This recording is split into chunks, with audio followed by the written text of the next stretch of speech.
اگر ایک blood pressure کے مریض کو محسوس ہو کہ اس کا بلڈ پریشر یکدم بہت بڑھ گیا ہے تو اس سے یہ اسٹریٹجیز اپنانے چاہیے۔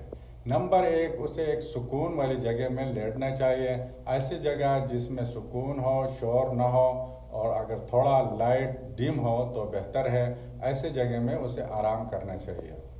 دوسرے نمبر پہ اسے لیٹنے کے ساتھ ڈیپ بریتھنگ ایکسرسائز کر لے، یعنی گہرے گہرے سانس لے لے۔ گہرے سانس لینے سے ہارٹ ریٹ کم ہو جاتا ہے، جس سے بلڈ پریشر کم ہو جاتی ہے۔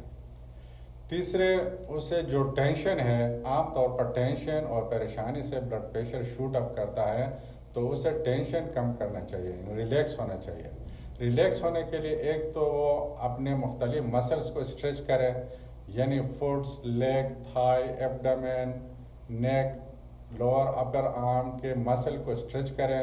مسل کو اسٹریچ کرنے سے بندہ ریلیکس ہو جاتا ہے، اور ساتھ لیٹنے کے ساتھ ڈیپ بریتھنگ ایکسرسائز کر لیں، اور اپنے ذہن میں ایسے خیالات لائے جس سے وہ ریلیکس محسوس کرے، یعنی وہ آنکھیں اگر ہو سکے بند کر کے سوچے کہ ایسے جگہ میں بیٹھے ہیں جہاں ماحول بہت ہی پرسکون ہے، جہاں گرینری ہے، ٹھنڈی ہوا چل رہی ہے، پانی ہے، درخت ہے، یعنی بہت ہی سکون والی جگہ ہے جہاں اسے کوئی غم نہیں ہے۔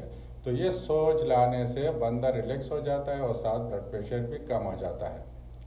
اسی دوران اگر اسے موقع ملے تو ایک وارم واٹر، یعنی نرم پانی جو بہت ٹھنڈا بھی نہ ہو اور گرم نہ ہو، اس سے شاور لے لے، کیونکہ وارم واٹر سے شاور اگر لے لے تو مسل ریلیکس ہو جاتے ہیں، جس سے بلڈ پریشر کم ہو جاتا ہے۔